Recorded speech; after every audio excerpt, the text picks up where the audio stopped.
In our last episode, we found out that Presteign was not the only one on Terra who knew about and had an interest in recovering the substance PyrE from the Nomad. We were introduced to Interplanet's intelligence agent Peter Yang-Yeovil, who, despite his masterful skill, was unable to manipulate negotiations with Presteign in his favor, though he was able to glean more information than Presteign wanted to share. We also met Saul Dagenham, former physicist rendered dangerously radioactive by accident, now head of Dagenham Couriers, the man tasked by Presteign with finding out what Foyle knows by any means necessary. And we met Regis Sheffield, whose expertise and law firm Presteign has hired to cover any questionable methods used by Dagenham and to provide the legal pretext for his confinement of Foyle. We found out that Dagenham was holding Foyle prisoner in the psychiatric wing of the huge hospital of the Combined Terran Universities, and we followed Foyle through the induced nightmares and ensuing theater, all manipulations designed to break Foyle's sense of reality and make him more pliable and cooperative, all of which, to Dagenham's dismay, failed completely. Find out what Dagenham will try next and what will become of Foyle in Episode 5 of The Stars, My Destination by Alfred Bester. The bustling scene in laboratory, office, and studio ended. The actors quietly disappeared without another glance at Foyle.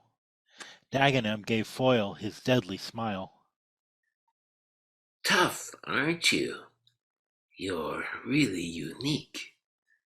My name is Saul Dagenham.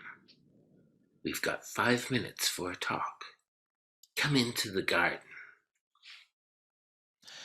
The sedative garden atop the therapy building was a triumph of therapeutic planning. Every perspective, every color, every contour had been designed to placate hostility, soothe resistance, melt anger, evaporate hysteria, absorb melancholia and depression. Sit down. Dagenham pointed to a bench alongside a pool in which crystal waters tinkled. Don't try to jaunt. You're drugged. I'll have to walk around a bit. Can't come too close to you. I'm hot. Do you know what that means? Foyle shook his head sullenly. Dagenham cupped both hands around the flaming blossom of an orchid and held them there for a moment. Watch that flower. You'll see. He paced up a path and turned suddenly. You're right, of course. Everything that happened to you is real. Only, what did happen? Go to hell. You know, Foyle, I admire you. Go to hell. In your own primitive way, you've got ingenuity and guts. You're Cro-Magnon, Foyle. I've been checking on you. That bomb you threw in the Presteign shipyards was lovely. And you nearly wrecked General Hospital getting the money and material together. Dagenham counted fingers. You looted lockers, stole from the blind ward, stole drugs from the pharmacy, stole apparatus from the lab stockrooms. Go to hell, you. But what have you got against Presteign? Why do you try to blow up his shipyard? They tell me you broke in and went tearing through the pits like a wild man. What were you trying to do, Foyle? Go to hell. Dagenham smiled. If we're going to chat, you'll have to hold up your end. Your conversation's getting monotonous. What happened to Nomad? I don't know about Nomad. Nothing. The ship was last reported over 7 months ago. Are you the sole survivor? And what have you been doing all this time? Having your face decorated? I don't know about Nomad. Nothing. No, Foyle, that won't do. You show up with Nomad tattooed across your face. Fresh tattooed. Intelligence checks and finds you were aboard Nomad when she sailed. Foyle, Gulliver, AS 128111006. Mechanics mate, 3rd class. As if all this isn't enough to throw intelligence into a tizzy, you come back in a private launch that's been missing 50 years. Man, you're cooking in the reactor. Intelligence wants the answers to all these questions, and you ought to know how Central Intelligence butchers its answers out of people. Foyle started. Dagenham nodded as he saw his point sink home. Which is why I think you'll listen to reason. We want information, Foyle. I tried to trick it out of you, admitted. I failed because you're too tough, admitted. Now, I'm offering an honest deal. We'll protect you if you'll cooperate.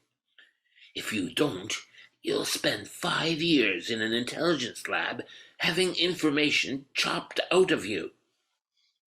It was not the prospect of the butchery that frightened Foyle, but the thought of the loss of freedom.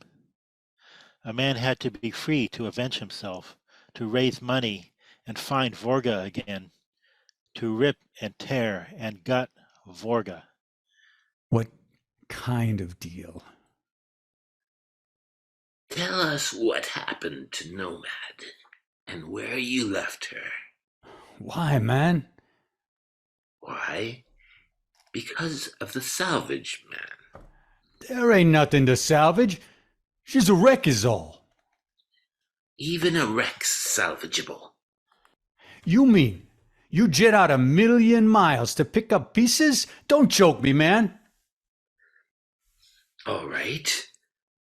There's the cargo. She was split wide open. No cargo left. It was a cargo you don't know about.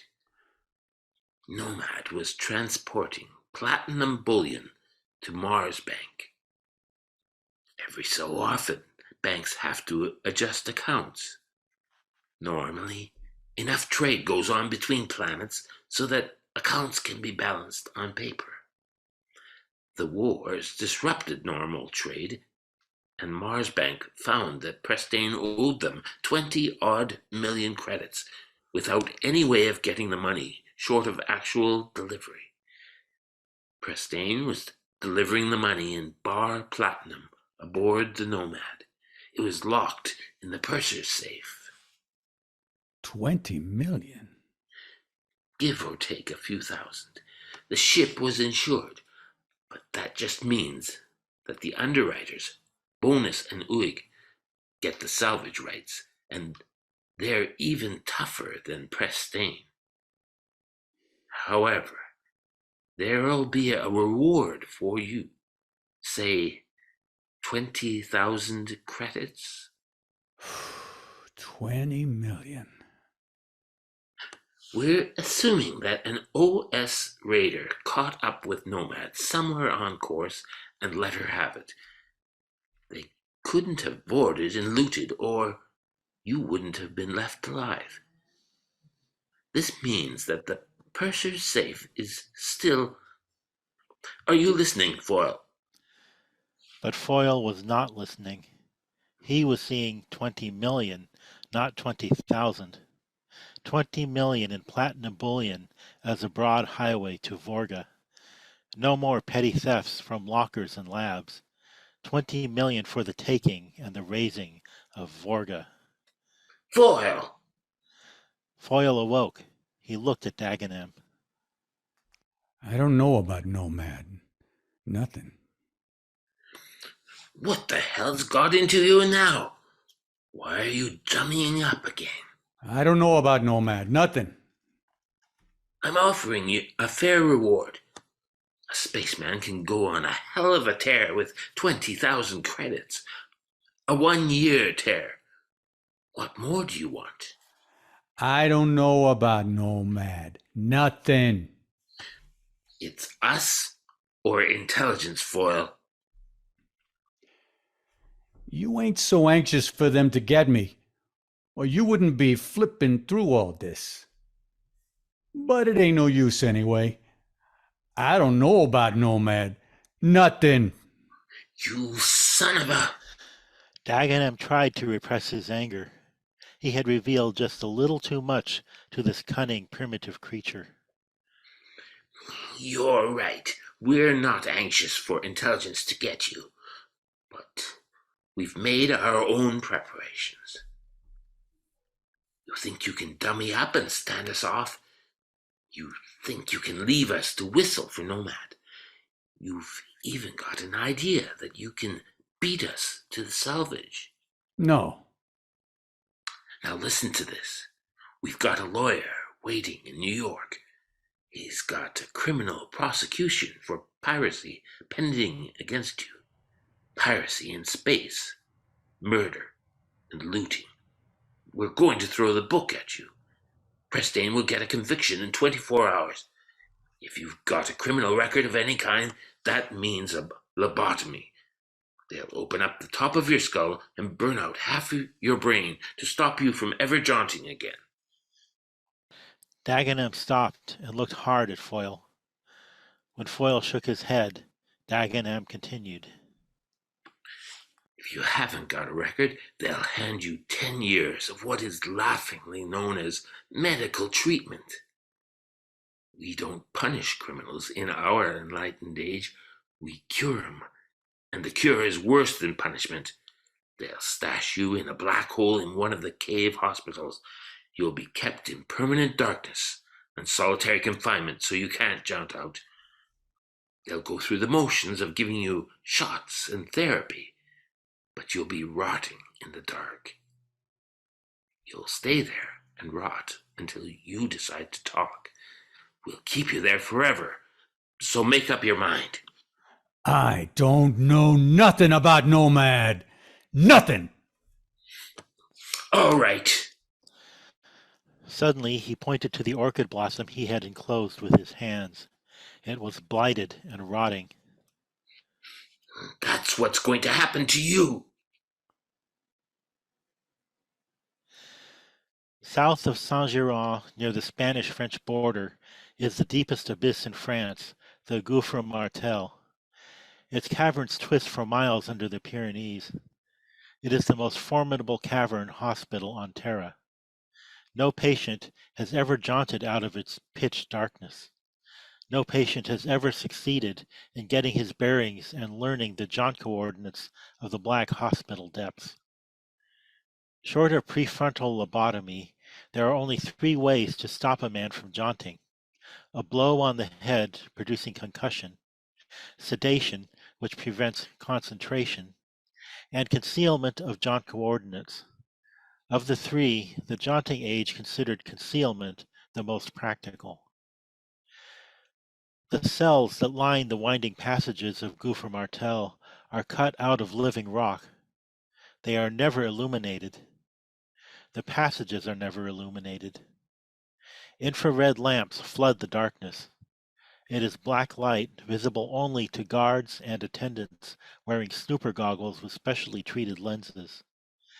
For the patients, there is only the black silence of Gouffre Martel, broken by the distant rush of underground waters.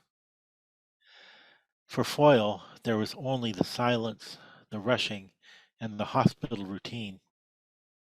At 8 o'clock, or it may have been any hour in this timeless abyss, he was awakened by a bell. He arose and received his morning meal, slotted into the cell by pneumatic tube. It had to be eaten at once, for the china surrogate of cups and plates was timed to dissolve in 15 minutes. At 8:30, the cell door opened, and Foyle and hundreds of others shuffled blindly through the twisting corridors to sanitation. Here, still in darkness, they were processed like beef in a slaughterhouse, cleansed, shaved, irradiated, disinfected, dosed, and inoculated. Their paper uniforms were removed and sent back to the shops to be pulped. New uniforms were issued. Then they shuffled back to their cells, which had been automatically scrubbed out while they were in sanitation. In his cell, Foyle listened to interminable therapeutic talks, lectures, moral and ethical guidance for the rest of the morning. Then there was silence again, and nothing but the rush of distant water and the quiet steps of goggled guards in the corridors. In the afternoon came occupational therapy. The TV screen in each cell illuminated, and the patient thrust his hands into the shadow frame of the screen. He saw three-dimensionally, and he felt the broadcast objects and tools. He cut hospital uniforms, sewed them, manufactured kitchen utensils, and prepared foods. Although actually he touched nothing, his motions were transmitted to the shops where the work was accomplished by remote control. After one short hour of this relief came the darkness and silence again. But every so often, once or twice a week, or perhaps once or twice a year, came the muffled thud of a distant explosion. The concussions were startling enough to distract Foyle from the furnace of vengeance that he stoked all through the silences. He whispered questions to the invisible figures around him in sanitation. What's them explosions? Explosions? Blow-ups. Hear 'em a long way off me. Them's blue jaunts. What? Blue jaunts. Every sometime a guy gets fed up with old Jeffrey, can't take it no more him, jaunts into the blue, wild blue yonder. Jesus. Yep. Don't know where they are, them. Don't know where they're going. Blue jaunt into the dark. And we hear 'em exploding in the mountains. Boom. Blue jaunt. He was appalled, but he could understand. The darkness, the silence, the monotony destroyed sense and brought on desperation. The loneliness was intolerable. The patients buried in Gouffre Martel Prison Hospital looked forward eagerly to the morning sanitation period for a chance to whisper a word and hear a word. But these fragments were not enough, and desperation came. Then there would be another distant explosion. Sometimes the suffering men would turn on each other, and then a savage fight would break out in sanitation. These were instantly broken up by the goggled guards, and the morning lecture would switch on the moral fiber record, preaching the virtue of patience. Gully thought to himself, I learn the records by heart, every word, every click and crack in the tapes. I learned to loathe the voices of the lecturers, the understanding baritone, their cheerful tenor, the man-to-man bass. I learned to deafen myself to the therapeutic monotony and perform my occupational therapy mechanically. But I was without resources to withstand the endless, solitary hours. Fury was not enough. he lost count of the days, of meals, of sermons. He no longer whispered in sanitation. His mind came adrift, and he began to wander. He imagined he was back aboard Nomad, reliving his fight for survival.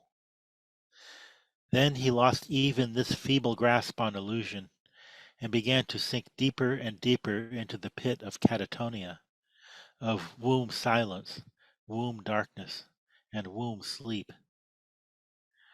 There were fleeting dreams. An angel hummed to him once. Another time she sang quietly. Thrice he heard her speak. Oh, God.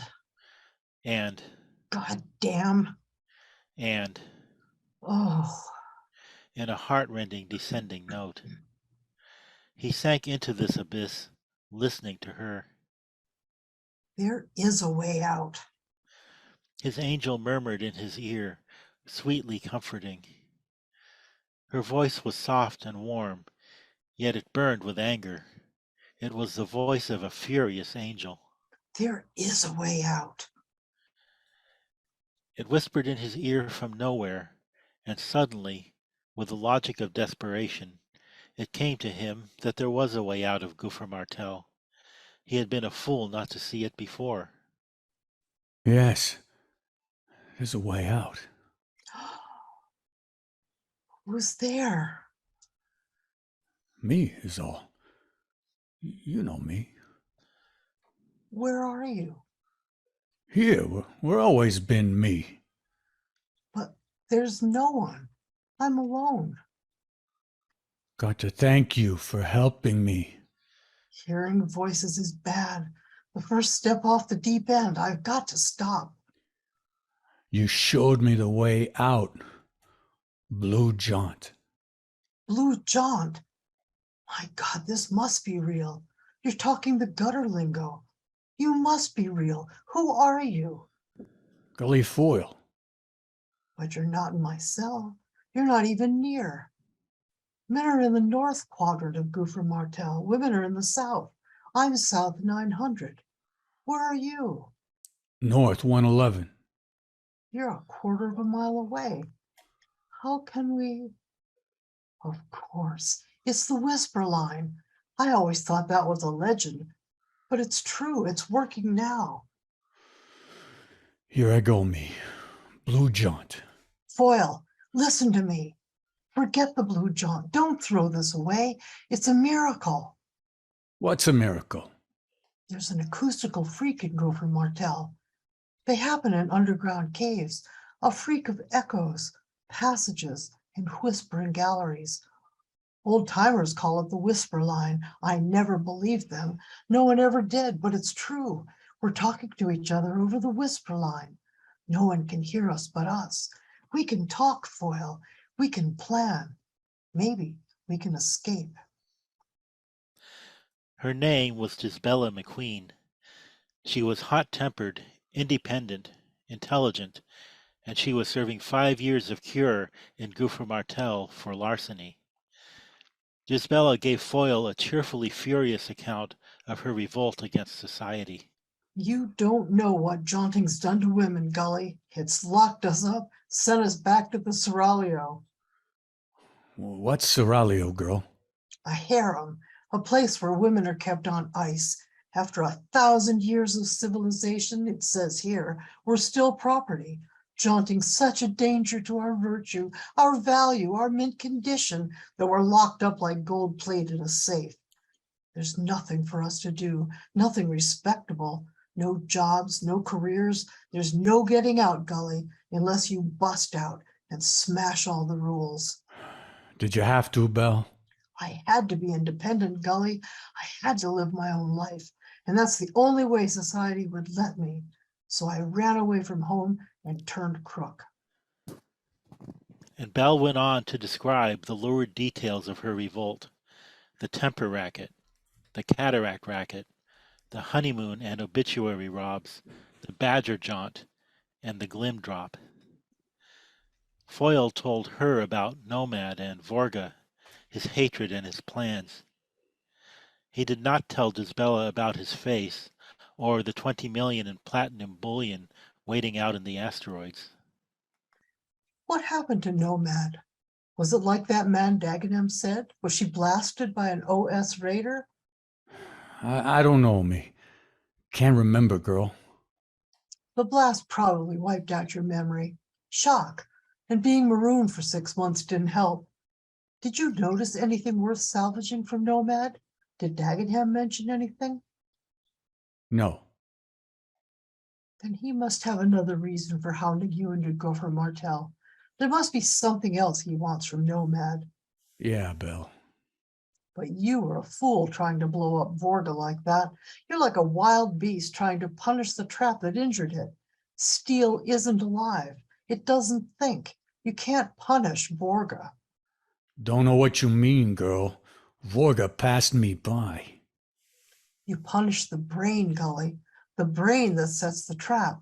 Find out who was aboard Vorga. Find out who gave the order to pass you. Punish him. Yeah? How? Learn to think, Gully. The head that could figure out how to get Nomad underway and put a bomb together ought to be able to figure that out. But no more bombs, brains instead. Locate a member of Vorga's crew. He'll tell you who was aboard, track them down, find out who gave the order, then punish him. But it'll take time, Gully, time and money, more than you've got. I got a whole life, me. They murmured for hours across the whisper line, their voices sounding small, yet close to the ear. There was only one particular spot in each cell where the other could be heard, which was why so much time had passed before they discovered the miracle. But now they made up for lost time, and Gisbella educated Foyle. If we ever break out of Goofer Martell, Gully, it'll have to be together. And I'm not trusting myself to an illiterate partner. Who's illiterate? You are. I have to talk gutter at you half the time, me. I can read and write. And that's about all, which means that outside of brute strength, you'll be useless. Talk sense, you. I am talking sense, me. What's the use of the strongest chisel in the world if it doesn't have an edge? We've got to sharpen your wits, Gully. Got to educate you, man, is all. He submitted. He realized she was right. He would need training, not only for the bust-out, but for the search for Vorga as well. Gisbella was the daughter of an architect and had received an education. This she drilled into Foyle, leavened with the cynical experience of 5 years in the underworld. Occasionally he rebelled against the hard work, and then there would be whispered quarrels, but in the end he would apologize and submit again. And sometimes Gisbella would tire of teaching, and then they would ramble on, sharing dreams in the dark. I think we're falling in love, Gully. I think so too, Belle. I'm an old hag, Gully, 105 years old. What are you like? Awful. How awful. My face. You make yourself sound romantic. Is it one of those exciting scars that makes a man attractive? No. You'll see when we meet us. That's wrong, isn't it, Belle? Just plain when we meet. Period. Good boy. We will meet someday, won't we, Belle? Soon, I hope, Gully. But we've got to stop hoping and get down to work. We've got to plan and prepare. From the underworld, Gisbella had inherited a massive information about Goofer Martell. No one had ever jaunted out of the cavern hospitals, but for decades the underworld had been collecting and collating information about them. It was from this data that Gisbella had formed her quick recognition of the whisper line that joined them. It was on the basis of this information that she began to discuss escape. We can pull it off, Gully. Never doubt that for a minute. There must be dozens of loopholes in their security system. No one's ever found them before. No one's ever worked with a partner before. We'll pool our information and we'll make it. He no longer shambled to sanitation and back. He felt the corridor walls, noted doors, noted their texture, counted, listened, deduced, and reported. He made a note of every separate step in the sanitation pens and reported them to Belle. The questions he whispered to the men around him in the shower and scrub rooms had purpose. Together, Foyle and Gisbella built up a picture of the routine of Goofer Martell and its security system. One morning, on the return from sanitation, he was stopped as he was about to step back into his cell. Stay in line, Foyle. This is North 111. I know where to get off by now. Keep moving. But you're changing me? Visitor to see you. He was marched up to the end of the north corridor, where it met the 3 other main corridors that formed the huge cross of the hospital. In the center of the cross were the administration offices, maintenance workshops, clinics, and plants. Foyle was thrust into a room as dark as his cell. The door was shut behind him. He became aware of a faint shimmering outline in the blackness. It was no more than the ghost of an image with a blurred body and a death's head. 2 black discs on the skull were either eye sockets or infrared goggles. Good morning. You? Me. I've got 5 minutes. Sit down. Chair behind you. Foyle felt for the chair and sat down slowly. Enjoying yourself? What do you want, Dagenham? There's been a change. Last time we talked, your dialogue consisted entirely of go to hell. Go to hell, Dagenham, if it'll make you feel any better. Your repartee's improved. Your speech, too. You've changed.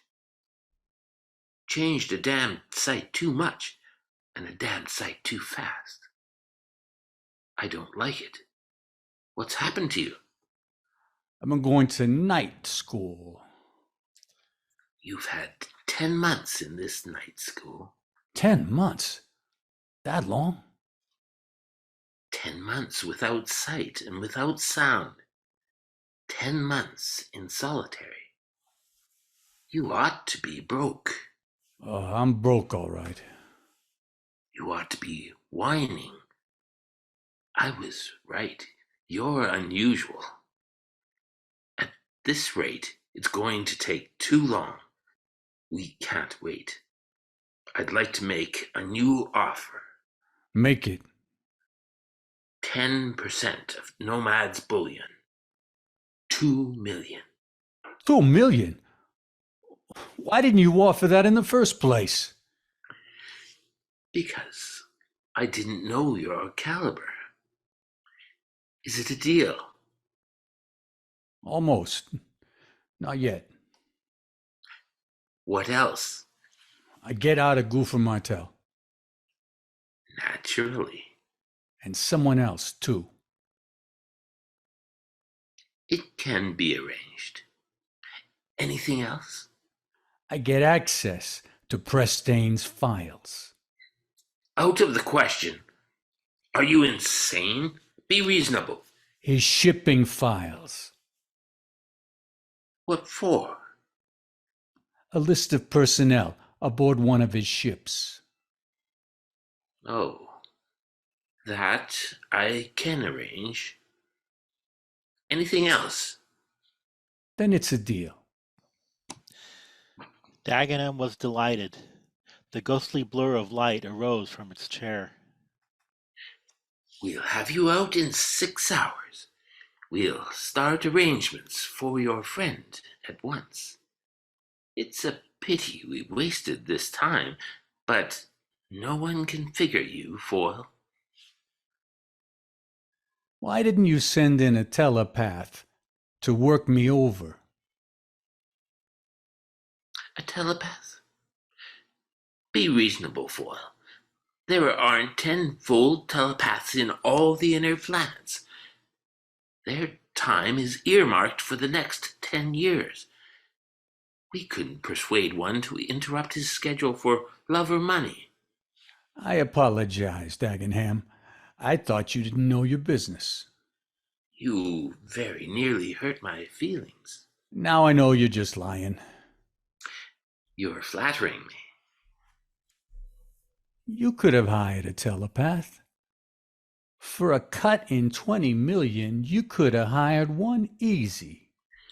The government would never... They don't all work for the government. No, you got something too hot to let a telepath get near. The blur of light leapt across the room and seized Foyle. How much do you know, Foyle? What are you covering? Who are you working for? Dagenham's hands shook. Christ, what a fool I've been. Of course you're unusual. You're no common spaceman. I asked you, who are you working for? Foyle tore Dagenham's hands away from him. No one except myself. No one, eh? Including your friend in Gouffre Martel you're so eager to rescue? By God, you almost swindled me, Foyle. Tell Captain Yang-Yeovil I congratulate him. He's got a better staff than I thought. I never heard of any Yang-Yeovil. You and your colleague are going to rot here. It's no deal. You'll fester here. I'll have you moved to the worst cell in the hospital. I'll sink you to the bottom of Gouffre Martel. I'll... Guard! Here! Cut! Foyle grasped Dagenham's throat, dragged him down to the floor, and hammered his head on the flagstones. Dagenham squirmed once, and then was still. Foyle ripped the goggles off his face and put them on. Sight returned in soft red and rose lights and shadows. End of episode 5.